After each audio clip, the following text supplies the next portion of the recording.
भैया हम भरत भोजपुरिया एक ठो देवी गीत लेके आयल बानी भैया, और ले ही रहुआ सबे सुनी। गंगा जी के तीरवा देवी और मैया के मंदिरवा, हे राम होते बिहनवा ना। गंगा जी के तीरवा देवी मैया के मंदिरवा, हे राम होते बिहनवा ना। गंगा जी के तीरवा देवी मैया के मंदिरवा, हे राम होते बिहनवा ना, कि हे राम होते बिहनवा ना। कि सतुजन करेली असननवा हो, कि होते बिहनवा ना। सतुजन करेली असननवा हो, कि होते बिहनवा ना।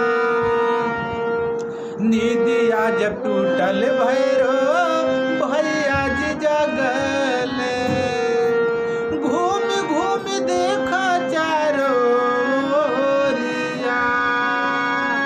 देखल कि केहू नइखे मंदिर के भितरिया, खुला दुनो पलब के बड़िया।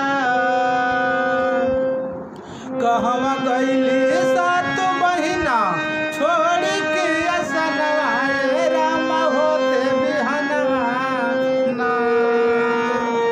कहवा गइली सात बहिना छोड़ के असनवा, हे राम होते बिहनवा ना, कि हे राम होते बिहनवा ना।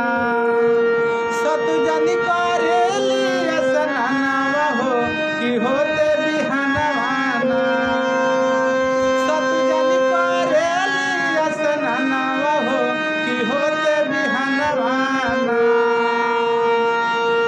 सभे लोग असरा लगइले बमाई के, बीतल जाता पूजवा के बेरिया।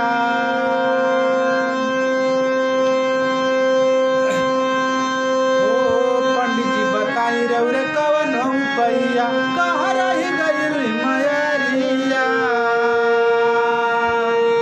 हाथ जोड़ी धइले बसभे अरे माई के दियनवा, हे राम होते बिहनवा ना। हाथ जोड़ी धइले बसभे माई के दियनवा, हे राम होते बिहनवा ना, कि हे राम होते बिहनवा ना।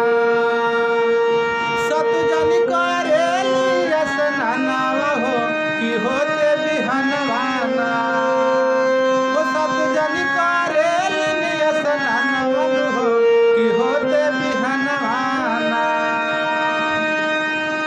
ओही घड़ी गंगा मैया प्रगट भइली, सबके बतावली है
नमस्कार प्रणाम।